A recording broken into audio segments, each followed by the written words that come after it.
So I was going to do this. Dr. King. Yeah.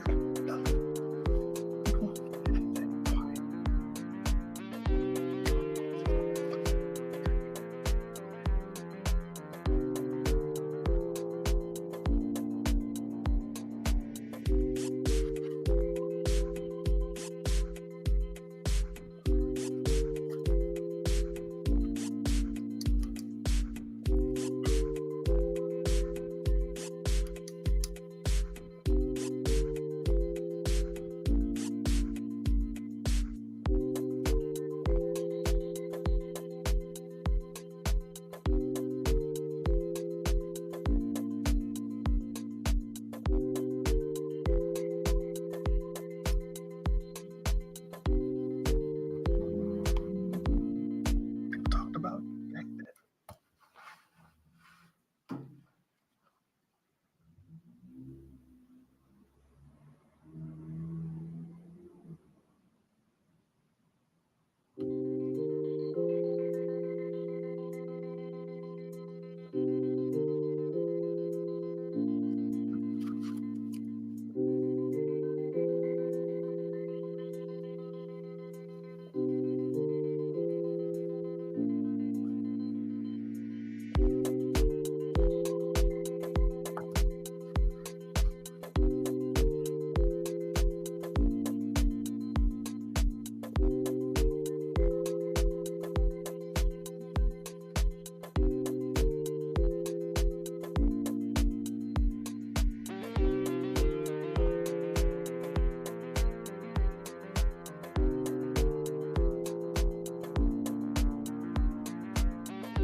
Your reputation, education of the audience.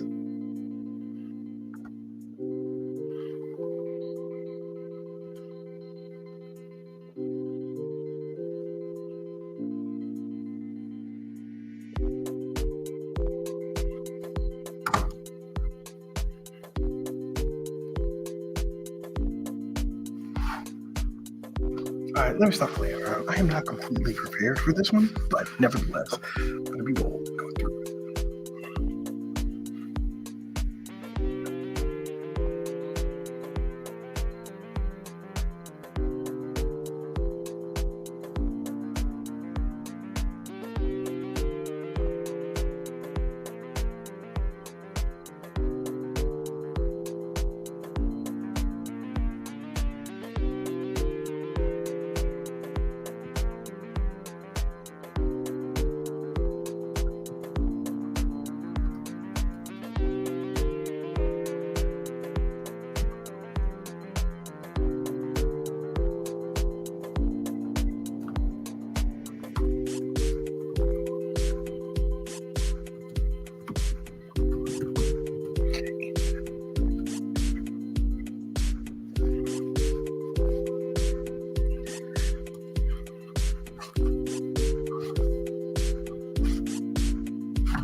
Was Dr. Martin Luther King bold, creative, and action oriented? The answer to all three of those is yes, yes, and yes. Today, I want to get in and talk with you about a creative figure who's usually not thought of as such. I think civil rights activist kind of puts him in a box a little bit, but today we're talking about Martin Luther King Jr. and his legacy here as a creative. And the title I've chosen for today is MLK's Bold Creative Action. This is Mr. Benja for Creativity Threads Life, and we're going to get into this one. I'm not as prepared as I would like to be. In fact, it's not even the day we celebrate Martin Luther King Jr.'s birthday or his death or his legacy. It's not the day. I was going to do this Monday, but did something else instead. And maybe I didn't have boldness on the mind. Maybe that's why I didn't do it. I didn't have a strong reason, but part of the creative dilemma is getting into politics. And as they say, all art is political. But what does that even mean? What does that even entail? Well, anytime you start with an art, you start with an expression. It's a certain part of you coming out and reacting to the public, reacting with the public conversation, thought process, the public sentiment. Your expression goes up against the public. And the better artist, the stronger artist, the more influential artist are often the bold, creative ones. And I want to put Dr. King here in this category as a bold, creative action taker. Bold, creative action taker. And if you hear me stumble a few times here, it's because, as I said, I wasn't as prepared to do this one as I wanted to, but I wanted to just jump in anyway and go ahead and do it, even though it's not the day, it's not on schedule, it's not on brand for most of what many of you might think of me. It may not even be totally coherent. I'm coming from a lot of thoughts that I have, and I don't know how well my audience is to prepared to hear a lot of this or if they even care. But anyway, the thing I want to bring up is that you have to be yourself and be true to your cause. And if your cause really gets big enough, it starts to outgrow you and it starts to become something outside of you, something bigger than yourself. And you have to be bold with this expression of self.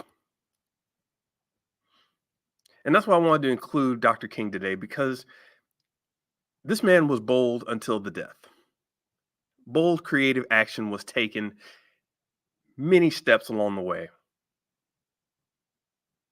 And I'm not here to argue for or against any certain position. I like to keep politics at a fair distance from what I do. I don't shy away from it, but it's not my brand, if that makes any sense. If you have any questions, politically, socially, or otherwise, get at me. You'll probably hear something you don't want to hear. But nevertheless, I'll continue. And let me change this banner here to ask the question, do you think of MLK as a creative? Most people do not. So once again, I want to drop my definition. What is a creative? And what does it mean to take such bold creative action? To be a creative, you have to change the environment around you. You have to invest in creating something where there once was nothing, creating a certain order where there once was chaos, creating a path where previously there was only obstacle. The creative spirit is the person or the individual or the vibe that does this, that moves you into that new creative space, that moves you into that new future. And it's not an easy or un, com, unat- unopposed way. It is, in fact, the harder way to do things. People say, why are you doing this and that? There's an easier way to do this. And a lot of times that does not satisfy the creative spirit. If the creative spirit is looking to change the environment, if the creative spirit is looking to create that order, the creative spirit is looking to make that pathway where there are previously only obstacles, then the creative spirit has to be bold, intentional, strong. And yes, as we traditionally say it, I'll use it as an adjective here. The creative has to be creative. So I got started on this because after all this time, I had seen Dr. King get positioned in people's minds a certain way. And there are many ways. I'm not speaking of one particular way, but some people thought of him as just a civil rights figure. Some people thought of him as just a talker, a marcher, person who rallied people together. Some people have bad things to say about him. Some people have good things. Did his message do what it intended to do? Is it something that's only taught in February? Are you only going to get little snippets on the television? What does his daughter have to say? Is that even valid?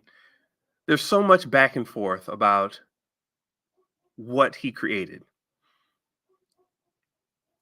And what he actually created was a legacy, a a thought, a thought in the collective consciousness of the world. And that's no easy task. He died at 13, at 39 years old, still doing his thing. Wrote a letter from a Birmingham jail in 1963, long time ago, and we're still talking about it now. So yes, this is definitely a powerful legacy that has been left. But one I think that has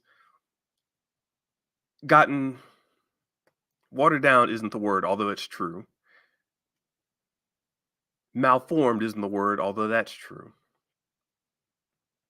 It's gotten internalized by different people in different ways. And this is one of the dangers of creativity. And I want to jump into this a bit because it's what's actually kept me from doing a lot of things that I think I need to do. Whenever your creativity goes out into the world, you can't control it. It's not something you can assume people will understand and take at face value or take at um, its intended meaning. Everybody's going to have an opinion. And if your brand can stand up to the opinions, then you know you have something truly strong. A lot of people are going to look at what you do and just say, oh, you're that. Oh, you're this. And they immediately put you into a box. This is how the human mind works. The human mind sees, comprehends, hears, senses, and it will try to categorize. Categorize by putting in a series of mostly binary boxes. Is it living or is it dead? Living, okay. Is it mammal? Is it a fish? Or mammal or not? Okay, that's a category.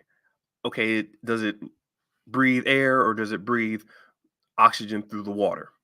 And you start to categorize. Everybody does this differently. But the point is, once your message starts to go out, it has to be strong and bold enough to defend itself against attacks. And even if it does defend itself against attacks, it's going to still be seen as something else by other people. And what do I mean seen by other people in a different way? Well, I was thinking about things you can't control. And a lot of times I put a piece of art out there, or I'll put a message out there, or I'll put a concept out there, and I'll see it get taken in different ways. And this used to frustrate me a lot. I hear about people who are frustrated on behalf of Alan Moore when when they read the reviews of Watchmen. They're like, wait a minute, that's not what he meant at all. You'll get people who look at Andy Warhol's art and say, oh, it's X, Y, and Z. And like, no, no, that's not what it was about at all.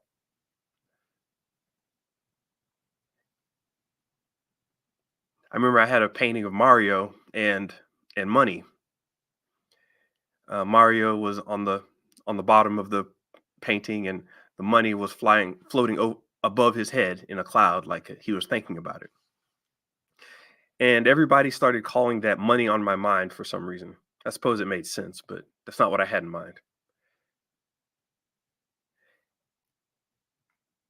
And when I started hearing these people's opinions on my painting, my original intent, and if you look closer at it, checked out the title of it, it was actually called um, "Dreams of the Means to Purchase Life." And a lot of the background and more subtle details in the painting hinted at this idea that we're trying to buy our lives. We're trying to buy our way into having a life that was already given to us for free. And that was the idea behind the painting. But everybody just called it money on my mind and thought, oh, yeah, we're thinking about money. Woo, Mario, let's go. And that was kind of the extent of it. It actually sold. I don't know what people think of it now. I'll have to go check with the buyers, but that's what happened to the painting and its idea. But if you remember from Mario, it's always been the fact that coins give him life. He collects coins and collects 100 of them. Back in the older games, collected 100 of them and would gain an extra life. In the newer games, he collects coins and it literally fills up his life meter. And you got to remember, this was a poor Italian plumber that this was based off of, possibly on drugs, possibly living in the slums and existing in pipes and whatnot, um, fighting against creatures with lots more money than he has. So it had this whole vibe to it, right? But I was saying that yes, Mario has equated money with life, and in the game sense at least. And there's a thought behind that. Nobody cared. Money on my mind was the end of it, and people like the idea of getting after that money. Yeah, yeah, let's do that. Or maybe they thought it was because of what I represented. I represented somebody who was trying to get after that money or whatever, and they thought, yeah, get after that money. I was like, all right, that's what you think this is about. Cool. But I say all that to say the image you control is not one that you really control. You put it out there and it has to do its own thing. It has to stand on its own. And the stronger and bolder your message is, the more difficult it will be to tarnish it. The stronger and bolder and more active you've made your message, the better off it will be. And hopefully you have something that lasts decades, sends reverberations throughout the world, has people actively discussing it to this day. We're talking we're talking over 60 years and we're still talking about this. That says a lot. So yes, creative action. Public speaking is a creative act. You listen to Dr. King, everything he was doing was in the spirit of change. When we talk about what Dr. King was really about, he was creating one of the most difficult things that there is to create, and that is large scale social change for the good. If you've ever tried to create social change within your family, you know how difficult that can be. If you've tried to create social change within your classroom, you know how difficult that can be. Your department at work, you know how difficult that can be. Your soccer club, the group you go to basketball with, your Sunday church group, you know how difficult it can be to create change, especially lasting change. Most people think they're making changes Most people think they're making waves and reverberations when they're really just being loud. And if they went away, everything would go back to normal within days, if it already hasn't. That's how most people's change works. Most people's change does not leave a bold, creative mark where people look back and say, yes, this happened. This changed my life. I live by this code. Or even better yet, a lot of people say they behave one way and they don't even know why. It's because their path was created and they were led down that path by a certain strong, bold, creative individual creating action. Now, a lot of people don't think of art and creativity as something that moves people in the literal sense.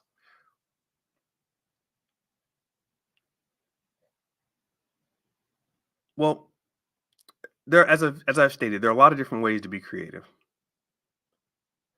Moving somebody with a message is not just bringing the message. It's causing pressure externally and internally. Can you bring something in a strong enough way where you start to pressure people's insides to make a move? Where you start to pull them forward with a message and they get inspired, not motivated, they get inspired by your message. Where they're so in tune with the social construct that you've developed that they have no choice but to be moved by it, whether positively or negatively. This is an action. This is when you cause people to violently react by the thought of your name. And don't get it twisted. Nobody A lot of people didn't like Dr. King at the time. I mean, he was assassinated. That should tell you something. The way they make it sound now is that everybody just kind of like, yeah, Dr. King is right. We should listen to him. Not at all. His fight was one of trials, tribulations. It was one of scrutiny. Obviously, he had to face, the risk of jail. His friends and families were at risk. And in fact, a lot of people don't realize that family members were killed along with him. They were murdered. That doesn't happen with just anybody. Now, some people will be removed just because they're annoying, which is one thing. But when you get to the level when you are removed because you're dangerous at a very large scale, then you know you're getting somewhere. When you start flirting with the ideas of mass public change for the better, whatever you think better is, then you're in dangerous territory. I can't help but think back to all the discussions I've had over the years of when people bring up when people bring up the phrase, it's not about skin color. I know they're referring to this. I know they're referring to Dr. King, and they're honestly bastardizing a lot of what he went through, what he said, and what he stood for, just by boiling it down to, hey guys, it's not about skin color. A lot of times, those arguments are trying to erase any injustice or racism. A lot of times, those ideas are just to make people calm down. It's a form of erasure. It's a way of saying, listen, we don't want any trouble. Let's all sit down and be calm. And nonviolence isn't the same as being non-responsive, which is what a lot of those individuals want. A lot of people just want non-responsiveness. They don't want you to respond to anything. They just kind of want things to go around and be happy go lucky. Looking for, corporations, you can see they just don't want people upset, because when people get upset, they start wanting real change. And corporations just kind of want to drag and drain every little bit of life out of you without the real change. Remember, the system is designed to defend the system. If everything's going well, then screw you and your little uprising and your thoughts and you trying to pressure the company into doing something. The system will try to quell that. So, yes, a lot of times when people bring up quotes by Dr. Martin Luther King, they are looking to quell your creative spirit. They're looking to quell that creative change. Like, what can we change? What can we do better? Hey, guys, don't be mad. Remember, it's not about skin color. Come on, let's hold hands and sing Kumbaya. As much as I am for coming together and celebrating differences and trying to be amenable to everybody's points of view, I am not about sitting around and not having things change. And this is one of the places that I end up with a lot of friction with a lot of people who assume that I'm looking for quote unquote peace. The type of peace that we're looking for, or that people are often really looking for, requires this bold creative action. And I don't care if you think he was a communist or, you know, think anything ill of him. I don't truly care in this discussion. That's another discussion we can have later on whatever aspect of his life. What I'm getting at is, do not try to quell, or do not allow your creativity to be held back by ideas of non-confrontation. Non-violence, okay, that is a statement. That is not the same as non-confrontation. You've got to bring your confrontational creativity into the mix. You've got to be able to put pressure on systems. You've got to be able to make change. And if the system is in fact designed to defend the system, it will resist the change you want to bring about. I'm not making a left or right argument. I'm not making a progressive conservative argument. I'm not making a, you know, individual versus the people argument, corporate versus government argument. I'm not making any of those ands or ors. I'm making the argument for bold creativity against inaction. I thrive on action. Things must move. Hopefully, things change for the positive, change for the better. This is something I've struggled with much of my life, trying to bring about change and being summarily removed from the system because of it. So, after all this time, I've stopped trying to work within the system and am now just working on making change. At some point, I figure I will start pressuring other systems and it will cause problems. In fact, in a very little way, you notice I don't curse as much anymore. That's because Meta doesn't like that. And that's a shame.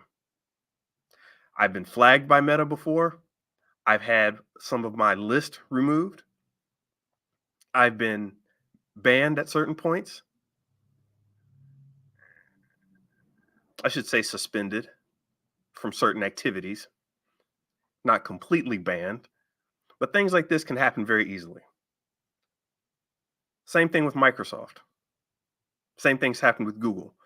And if you listen to me, I don't really go terribly dangerous places. I leave that for the listener's imagination. So listen, before someone trots out the I have a dream speech and starts talking about kumbaya, let's all shake hands and stop fighting, the idea that we should stop fighting can only be if we're going to stop attacking each other and start trying to make a change. I do not attack people. I like to attack problems. And yet people will attach themselves to problems. So whenever you attack the problem, they feel that they are being created. Thus brings in the pressures and the problems of trying to make any change. People attach themselves to ideas and concepts, and when your idea and concept goes up against that, they feel threatened, they feel they must defend it, they feel they must attack you even if you're not attacking them. They feel they must attack you because you are attacking a problem that they have attached themselves to. This starts to get into social navigation waters that really annoy me, that I do not like to partake in, and have caused many issues in my life, where suddenly someone thinks they're being attacked and we can't effectively attack the problem without the person jumping in the middle of it and deciding that they're being attacked. I don't know exactly what that means. I will talk to a psychologist at some point to figure all that out and break it all down, but it is a problem and it holds back creativity. And as I said about boiling it down to the I have a dream speech and everybody sit down on the ground and sing kumbaya and money's going to rain out of the sky. You got to look up things like Dr. King on reparations, why he was killed, the economic change he was trying to bring about, his knowledge of the media in the bus boycotts, his concepts on rioting and voices being unheard, his ideas on pressuring government bodies and putting pressure on social institutions and people that uphold them, the justice system, nationalism even. Dr. King struck me as one of those people that was a universalist, much more on the human side of things. I was about to say humanist, but that has certain connotations. He fought for the person, not necessarily the nation. And that really throws a lot of people off too. So you can get into a lot of discussions and it will go in a lot of different ways whenever you start bringing up actual bold creative action. It's like, yes, everybody will nod their heads and say, that's a problem. We should fix that. Okay. Now, how do we act? Once you start to act, once you start to voice your opinion, once you start to put pressure on people, as Dr. King did, then you will start to see what it really means to be creative. I've lost jobs over this. Yes, plural. Where I've been in a situation and someone just wants the happy go lucky, just turn in your work, X, Y, and Z, go about your business. We are the corporation, we are the system, we are the institution, we are the people, we are the contract. We know what's going on. Bow down and be happy that we even allowed you in here.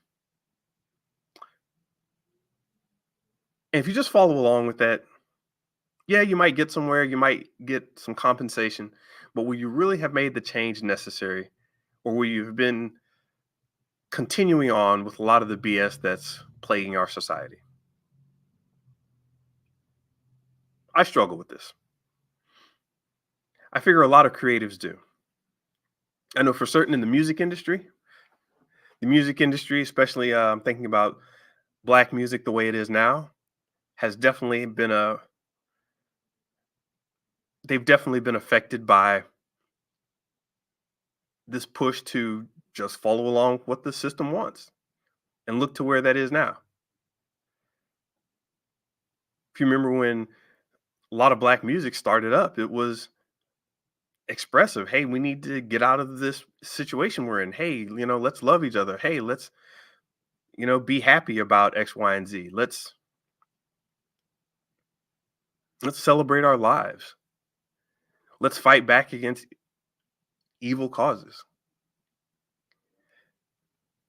And even years ago, I played a song for somebody and I was talking about the production of the music, the production of the audio. the production of the beats, and they looked at me. They were non-black. They looked at me like I was crazy and was thinking, "Hey, man, this music is talking about B's and H's and yeah, yeah, that whole thing." Once you start hearing that once again, you're like, have you really thought this through? And what was interesting is that this person listened to this type of music. They thought I was promoting this type of music when I clearly was there to show them something about the beats and the production value of a song. They went on talking about B's and H's. And I'm like, what the hell are you talking about? This person had the nerve to confront me over that, and they listened to more of the music than I did. They only knew of hip hop and rap from that point of view. Back in the day when they used to have the albums, you'd have the first three songs, and those are like your singles or whatever, and the more popular ones to get people to listen to the album. But then further on down, maybe towards the 10th or 11th track, maybe threw in the ninth track in there just to put a little jazz on it. But you start to hear real messages in the songs, and you're like, oh, okay, wow, this is what they had to do to get their album made. They had to make that single, those first couple hit songs that people wanted to hear, that the record labels were pushing for, and then they had to tell their message later. Okay, this is interesting. And that's just one example of the creative pushback that you would get. You have to deal in this system. You have to deal in these you have to deal in these big operating machines, or at least they like to tell you that you have to deal with them. But they exist and they exert forces on you and your creativity. Now, what do you do with that? You have to find a way to make it work. And this is where creativity comes in, not rolling over and just listening to whatever they have to say about what you should be doing, but actually taking your creative expression to its fullest. Actually taking out your creative expression and making things the way that you feel it should be made. Sticking by your guns. If anyone is curious as to how long I've been thinking about this, let me let you know that there were many discussions about my character, the character that was created in Table Tennis by Rockstar Games, an Egyptian man with the name Solomon, spelled Solaymon.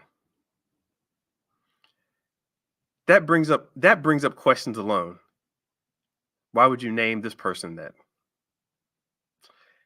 And yes, it was there to spark a discussion. It was part of my expression. I'll take that one little contribution, at least naming that character and helping with that character's backstory. But even with just the name, pressure. Obviously, shout out to Rockstar Games. They do a lot of creative work that really gets their artistic expression out there. And it's not something a lot of people can do. But back to Dr. King.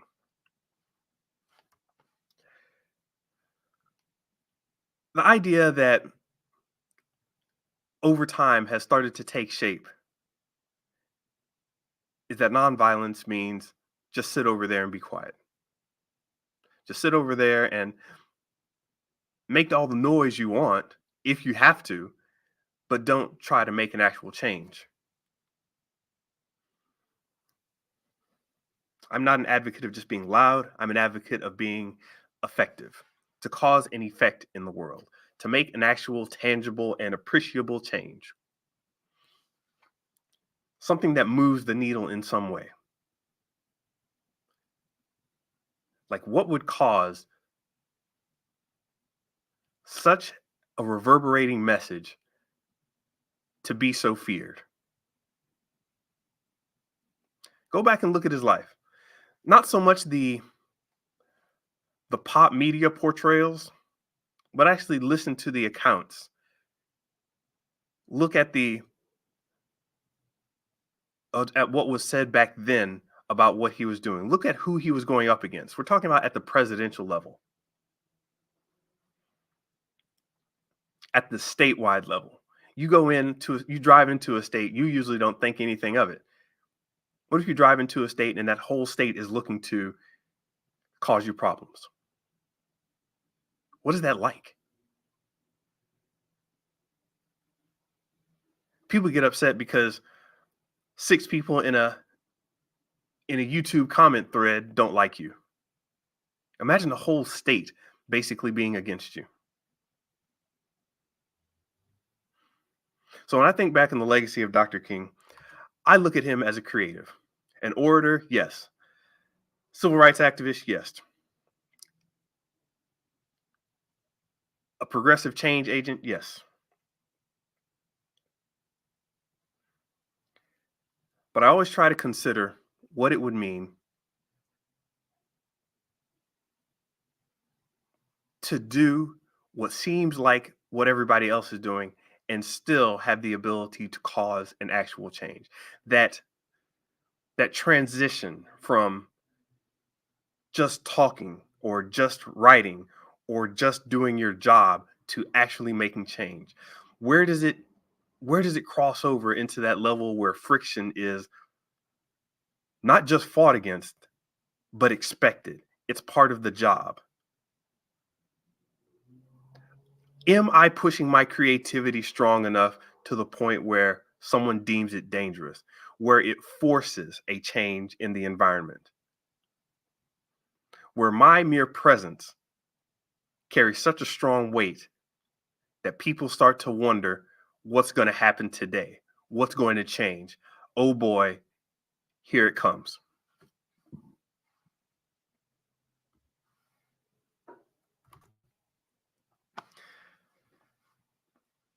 I don't know how many of you have really looked into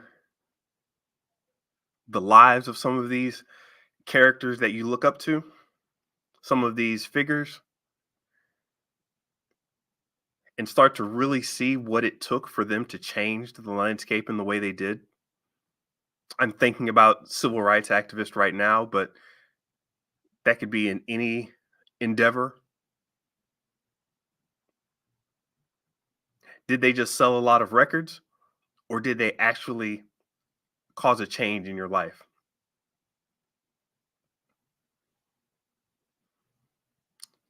Did they just build a nice app or did they make you think about design and construction differently? Was it a really cool speech that got you hyped up? Or did you stop and go home and think about how you run your life?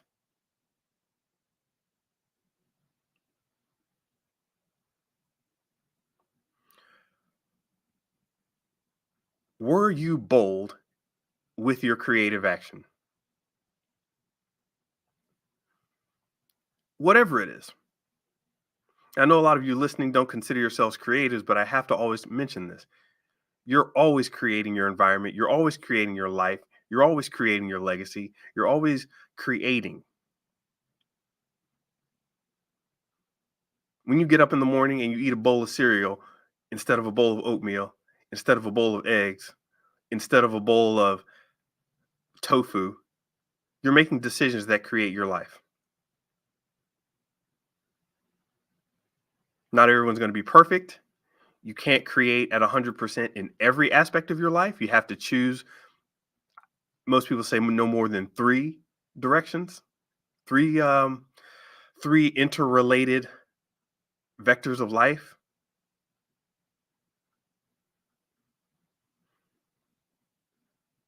So you have to decide when you're creating, what am I going to be about? What am what am I going to do with this creative energy that I have? And we all have it, by the way. Can't slip out with that one. What am I going to do with these choices? And speaking of choices, when people hear that you're coming, let's say, hey, someone's going to come in to talk to us about safety. let's say someone's gonna come in the job to talk to us about safety. You kind of know what to expect. You're like, okay, they're gonna tell us X, Y, and Z. They're gonna tell us to watch coming around corners. They're gonna say, hey, make sure you pass this information along. Here are the fire exits, yada yada yada. But you ever have somebody that just shows up to something mundane and then challenges you in a way you didn't expect? And all of a sudden you're like, holy crap. The safety guy came and talked to us at work, and now I'm questioning my entire life. That's what a lot of people thought about preachers. They're like, well, this is just a preacher. MLK is just some preacher guy. He'll go away. We don't have to worry too much about him. He's just energizing the people, whatever. And that's what a lot of people think about a lot of creativity and content now. There's so much information, so many videos, so many songs, so many speeches, so many courses, so many posts, so many reels, so many people dancing on TikTok and Instagram and Snapchat that it becomes difficult to actually have a creatively bold message that resonates and moves without being nonsense. And what I mean by nonsense is just hand waving, hair on fire. Oh my God, look at me and get attention and then not deliver. If you can be understated, as Dr. King was in many regards, very simple. You didn't see him being all crazy and crazy haircuts and trying to, do wild things to get attention. The man simply was. And so I actually think about this quite a bit. Like, how can I be profound, strong, bold with my creative action and not turn into a buffoon? Have morals? Yeah. Okay, I got you. Have an idea about what you're doing? Yes, I got you. Have standards, have a focus, have a point, et cetera, et cetera.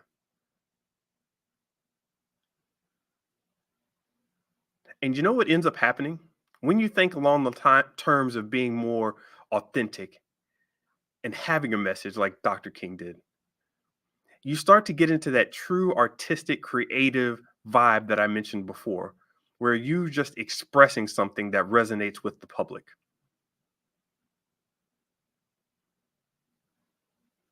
Warhol was expressing soup cans because that's what he ate. He was poor. He understood advertising and wanted to challenge it. And that resonated with a lot of people. Didn't resonate with others, but it resonated with enough people to where it mattered. That was his expression. Michael Jackson expressed himself through dance. I don't know how many lessons you want to take from the early Mike Tyson, but he made a lot of he took a lot of his expression through boxing and physical combat. Not saying it's good or bad. Shout out to the new Mike Tyson. Old Mike Tyson was pretty awesome in his own way, but wouldn't take social lessons from the old Mike Tyson. But it goes to show you how much you can learn from a champion like that. That went from the top, that went from the bottom to the top to the bottom again, and still had the determination in the fight to keep his creativity bold and create something new out of himself. So, no matter what example you pick, if something's a powerful example, take a moment to actually look at it. And obviously, today at this time, take the time to look into what Dr. King was talking about, where that bold creative action was coming from, where that vibe was resonating with people, and where it was disturbing people. Because only in that area of resonating and simultaneously disturbing will you find true creative change.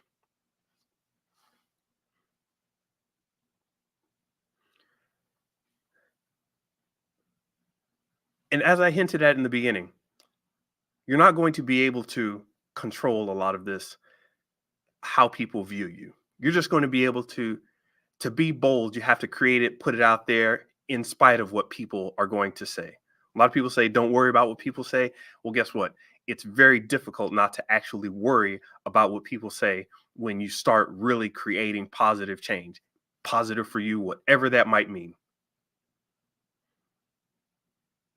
There are going to be different factors that take into account how you're going to be perceived. And your perception is extremely important, by the way, if you're talking about social change, especially. Your message is going to be received differently based on the time, based on the audience, based on your reputation, based on the education level of the audience. Do they even know what the heck you're talking about? Based on cultural shifts, based on social norms. A lot of people like to say, oh, that's a social construct, as if that doesn't make it any less real.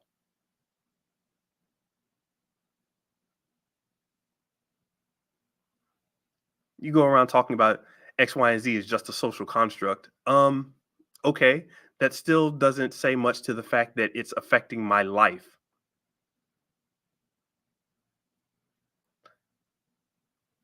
People will dismiss the race talk, even as I was saying with the skin color arguments.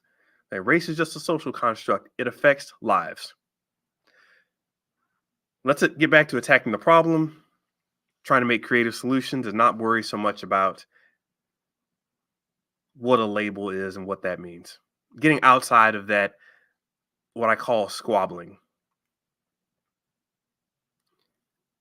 Getting outside of the squabbling between each other and getting to changing a problem and making sure that whatever you're doing to change a problem, to make this positive change that you're looking for, make sure whatever you're doing is going to be resistant, resilient to the forces of nonsense.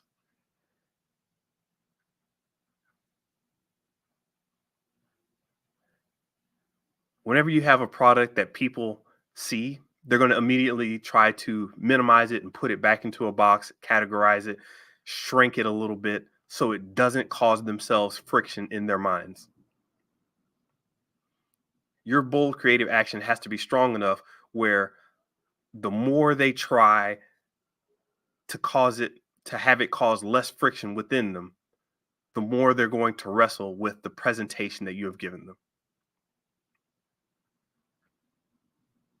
That's how strong your creativity has to be. And I myself know I need to work harder in this arena. I myself know that I need to push to be more bold with my creativity. I know that I need to cause more friction. I'm just now really learning how to do that without causing self destruction. And there's a certain amount of self destruction and bravery and courage that has to go along with positive creativity. You have to be comfortable with that as well. But I'm just now learning how to do it in such a way where I don't damage myself to the point of ineffectiveness. I'm willing to take my lumps. I am not willing to go and have my creativity unheard or stifled. So, with this podcast, and I'll end all that for now. With this podcast, what I hope to do is spark a movement of creative endeavor. I want to help people and myself create a better world that exists more in line with fixing problems, moving forward as a group, efficiently dealing with life's issues,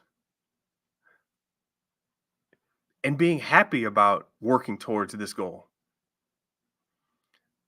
I see so many fights and squabbles now online that it's no longer distressing to me,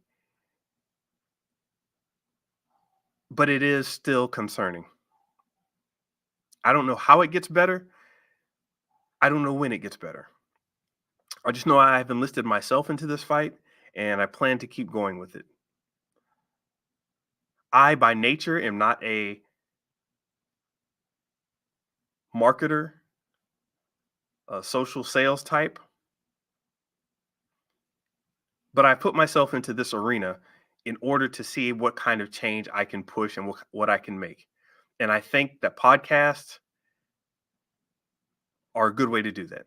Like this, you actually start to think, not that I'm right or anything like that, not to think the way I want you to think. You actually start to think a little more critically, to be a little more creative in your thought process. And hopefully that creativity leads to a better world. I know there's going to be a lot of fights. I know there's going to be a lot of pushback. And I've already had a lot of that so far. So I'm ready for it and I'm used to it. But that's where I'm going with this podcast. And I think it took a little bit of MLK to make me think about that and make me consider it a little more. In fact, what I want to give you now is a short quote from Dr. King, one that got me thinking about and let me just look this up 1 second. I wasn't planning on mentioning it, but I'm going to go ahead and mention it now.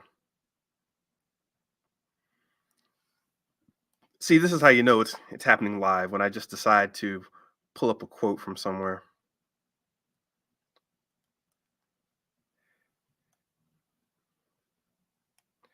Shout out to Keisha Howard, Sugar Gamer, on Instagram for posting this. This is the quote from Dr. King.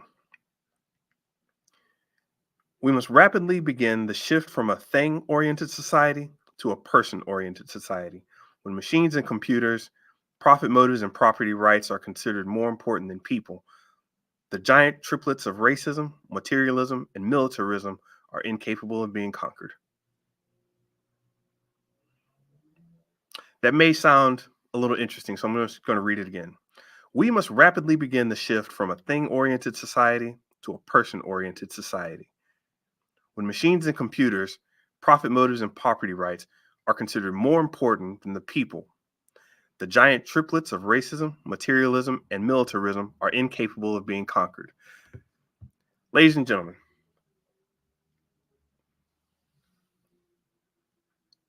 if you think of the things that are going on now, the ideas of racism, materialism, and militarism,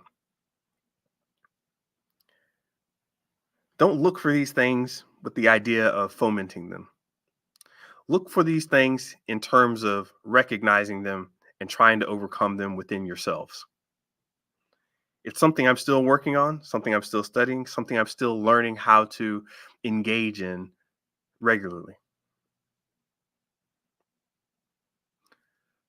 So that's going to do it for this one.